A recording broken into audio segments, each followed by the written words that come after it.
jalqaba guyyaa gootota Oromoo eebila 15 baga ittiin geessan jecha dhaamsan qabu xiqqoo sana geessan. Nuyi garboomsota uummata wayyaanii jalaa kun keenya tokkummaa dhabuu keenyadha. Nuyis tokkummaan kaanii garboomsota wayyaanii jalaa akka baan dhaamsisni godha. Kana irratti walaloon qabu anis xiqqoo sin ageessisa.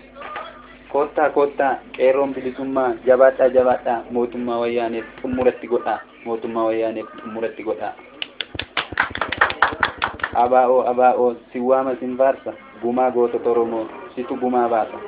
Ilmi Oromoo tokko diinni yoomuun diigu kan diinaaf hojjettu alagaan siin dhiigu.